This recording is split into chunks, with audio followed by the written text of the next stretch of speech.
Then I awoke, no longer beneath the oak but in my own bed.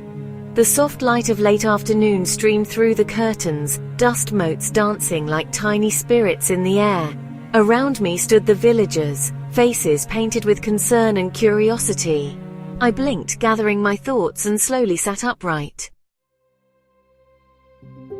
"What happened?" I asked, my voice hoarse. "Why am I in bed? I was at the market. Is everything all right?" My mother stepped forward, her face pale but stern, eyes glistening with quiet worry. "You must be more careful now than ever before," she whispered. "You wear the ring, the same one your grandmother bore. That is no small thing." "Why do I have it?" I asked, my voice trembling. "Why now?" "Because," she replied gravely, "they have chosen you." "Who?" I pressed, but her answer was soft and strange. "Your ancestors. You are the one meant to carry on their legacy." "Please," someone shouted. "We need the remedy. My cat is sick." My mother placed something in my hands, a book, aged and bound in leather, smelling faintly of herbs and smoke. "Your grandmother's grimoire," she said. "Some remedies are written within. Use them wisely." With trembling fingers I opened the ancient tome. And there it was. "By bone and branch, by blood and breath, I call thee back from shadow's death.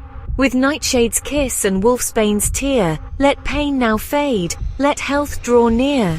Ingredients: a drop of moonlit water, gathered on the eve of nocturne, midnight full moon. A petal of withered belladonna, dried not fresh. Ashes of burned myrrh. Feather of raven or whisker of cat, with their blessing not by harm.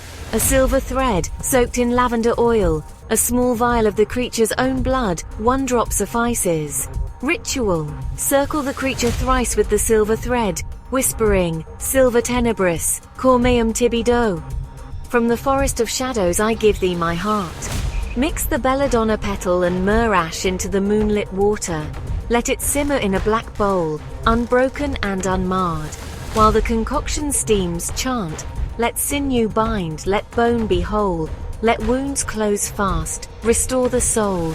Dab the mixture upon the creature's wound with the raven's feather or feline whisker, and bind the wound lightly with moss or cloth. End with, "In gloom I seek the light within, so beast may rise and pain rescind. Let no light brighter than candle flame touch this rite. If done true, healing shall begin before the stroke of next dusk." And so, I began. I gathered all the ingredients the book required and went to the villager whose animal lay stricken and trembling. The whole village stood in hushed reverence as I began the ritual, following each instruction with sacred precision. The rite lasted long into the fading light, a full hour of breath and binding. Then, hosh, a sound like wind through dry leaves, and the creature stirred, strong, steady, and alive. The villagers gasped, and joy spread like wildfire. They called me names. The Angel Witch, Healer of Hollowbrook, Daughter of the Moonlight, and I, though humbled, felt something ancient stir within me. Days passed. More animals were healed. Even villagers from other hamlets came to seek help. My name traveled like mist through the valley. But then, it began again. The vomiting returned. First a stranger, then my friend. I saw the same horror, the twisted forms, the unnatural offerings spewed forth from their mouths. Before it happened, I had another dream. My grandmother came to me again, her voice like wind through trees. "Go to the old tree, the answer is there. But beware, it does not come without a price."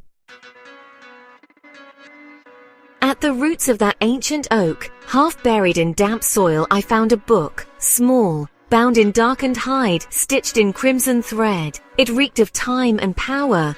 O watcher veiled in sulphur and smoke, let my gaze pierce thy velvet cloak, not to harm nor to bind thee still, but to see what walks when time stands ill, to be performed in the banished cave, a place where light dies slow and silence tastes of old stone. You will need a shard of black mirror, 3 drops of your own blood from the ring finger, a strip of nightcloth, pure black fabric, no seams, a lantern lit with cemetery wax, dust from a church floor, older than 100 years, a circle of ash, drawn by hand. The Rite. Enter the cave when the moon is cloaked, new moon. Speak no words until the ritual begins. Lay the ash in a perfect circle upon the stone ground. Sit within it, facing north. Place the mirror shard before you. Drip the 3 drops of blood onto its surface and whisper, "Through blood not bound I seek the sight. What walks in gloom reveal tonight. Wrap the nightcloth around your eyes and speak. Darkness, lend me thine old gaze. Let veil be torn in shadow's blaze. Hold the lantern to your left side and sprinkle the church dust into the flame. A whisper will rise, not from your mouth. Listen. When the whisper ceases, remove the nightcloth and look into the mirror. You will see its reflection, though it stands behind you." Warning: speak no name while in the cave. To name a thing is to tether it. Look only once. Gazing longer may invite it to linger. Leave the mirror shard behind.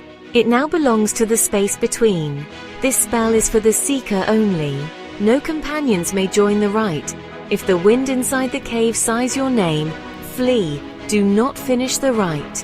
And now, I stand on the threshold of the cave, the book in my hand, the mirror shard cold in my pocket. In my mind, the final line echoes. You may call them, but they come on their own terms. Should I perform the rite, or has the darkness already seen me?